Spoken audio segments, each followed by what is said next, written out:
billion question, David.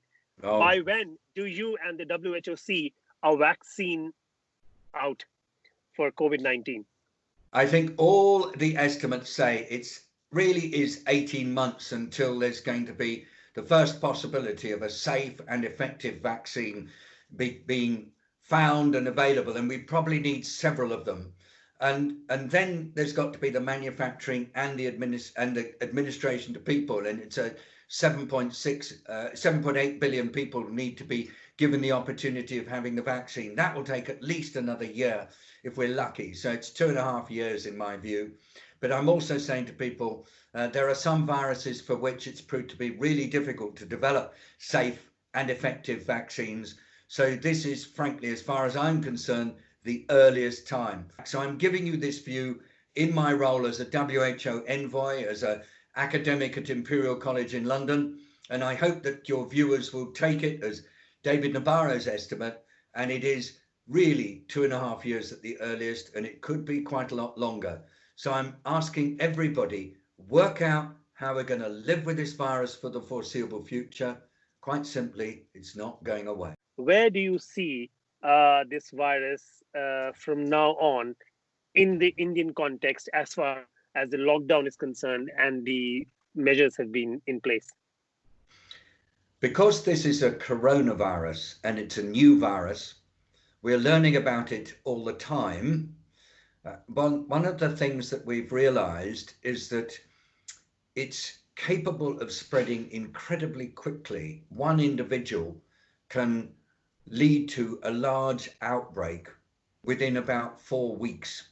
And so the only way to deal with it is by making certain that anybody who's got the virus is kept away from other people. We use the term isolation.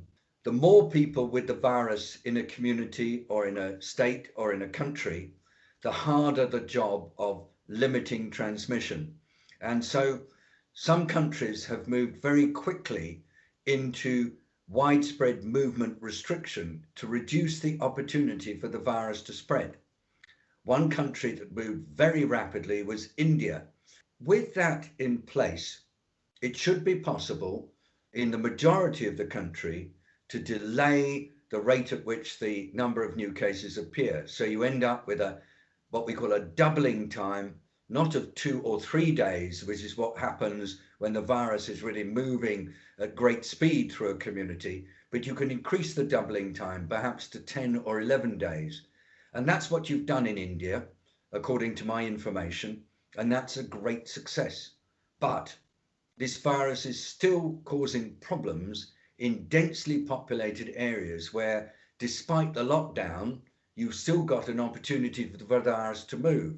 So what I've read is that in Mumbai, in Ahmedabad, in New Delhi, in Chennai, and in other cities, it's still being transmitted mostly in urban areas. Now, what you've got to worry about when you've got transmission in urban areas is 2 things. One is what's happening to the people in the area where there is transmission. And secondly, is it moving from those areas into other parts of the country? And that's why all the time we're seeing countries asking themselves, can we restrict movement out of the high transmission areas to other areas? I was just reading today that in Chennai, for example, one market that stayed open became a focus of transmission. And from Chennai, people took the virus to other places because naturally, if you've got a market, people move, they go to other places. And that's going to be a constant problem for authorities in India. And provided all efforts can be made so that if the virus moves from these densely populated to other areas, new outbreaks can be prevented by very rapid action to suppress them from developing, then India will be able to not only flatten the curve, as people sometimes say, in the coming weeks, but then move to a situation where the country and the people of the country can live with the virus and get on with their lives. But if it gets difficult to maintain the containment, and if it gets difficult to suppress new outbreaks where they occur, this will be a continuing headache. Other argument, David, has been that there has not been enough testing facility in India.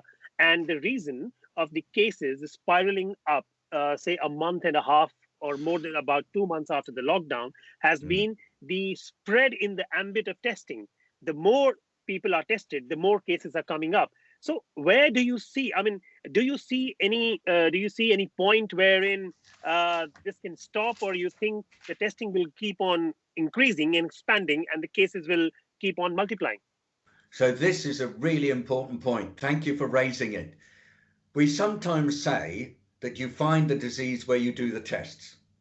And there's a lot of truth in that, because as testing is not available everywhere in India and indeed in the world, a lot of what we know about this disease is influenced by where the testing is done. And I accept that. But there are other indicators that we look at to try to tell us what's going on. For example, what's happening in the hospitals? Are the hospitals overflowing with people who've got severe disease linked to COVID? If you've got overflowing hospitals, then you know that the virus is really advancing ahead of our efforts to keep a track on it. Or what are the claims coming through to the medical insurance sector? Is there a sudden spiraling of claims coming from a particular part of the country that suggests there's a bigger problem? Those additional indicators are very, very important. And then also one other thing, which is what is the percentage of the positives when you do testing? Is it fluctuating, or is it staying constant at around the level of about 4 or 5% that we tend to see around the world generally as testing is expanded?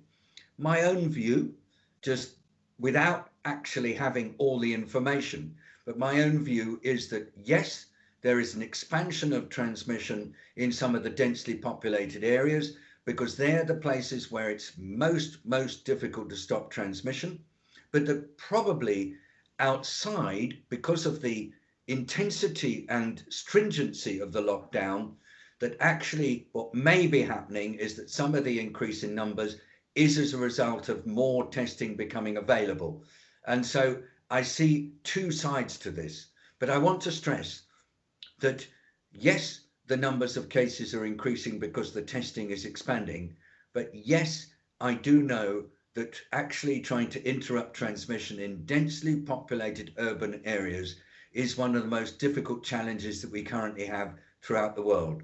So right now, I think there is expansion of transmission in some places, but I agree with you that quite a lot of the additional numbers is due to increased availability of testing. Another thing which is very which has been debated, and which is quite alarming in the context of India, is the high percentage of asymptomatic cases, which is between 75 to 80%. How is WHO looking at this phenomenon? Because if you have 80% people who are diagnosed positive, COVID-19 positive, but they show no symptoms whatsoever, how alarming or how serious is it for a country which is a billion plus people? First, thank you. Your viewers will have heard this debate a lot, and I just have to start with a little bit of a proviso, and that is that we really don't know enough about what level of completely asymptomatic carriage of this virus is in any population.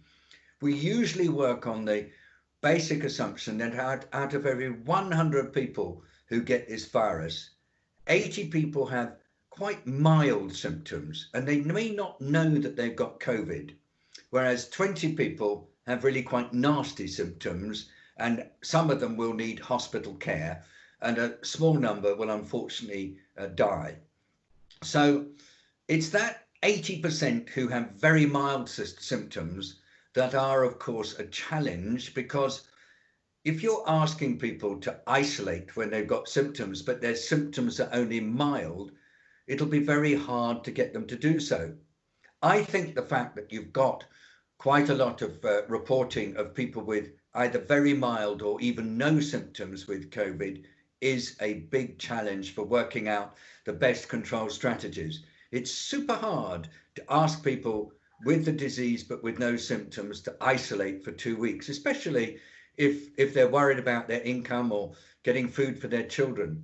And so this is a concern. The first case, COVID-19 positive case in India, emerged at the end of Jan, and the lockdown was imposed eventually on the 24th of March, which is a good few weeks down.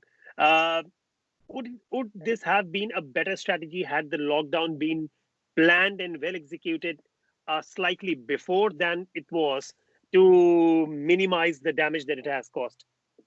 I think all over the world, people are saying, couldn't things have been done quicker and got a better result? I mean, people are questioning the World Health Organization. Couldn't you have sounded the alarm earlier? People are asking in the UK and in France and in Spain and in Italy and the United States, couldn't we have done things quicker? And of course, now we understand more and more about this. We're realizing that the earlier you act, the more you can contain things and the less overwhelming the scale of your problem. So, I mean, as the necessary post-mortems, if you don't mind that word, are done, then I'm sure there will be a lot of people concluding that things might be done earlier. But just think back to what the situation was when the first cases were discovered in India. When you've only got one or two people with a disease and you suddenly impose a policy that's going to have masses of implications for tens of millions, possibly hundreds of millions of people who are going to end up having to leave their roles as migrant workers in one place and try to get home to another place. It's an enormous political decision to make. And I am asking everybody, when they're using this powerful thing, what I call the retrospectoscope, looking back to see what happened at the beginning, just remember the political context at the time.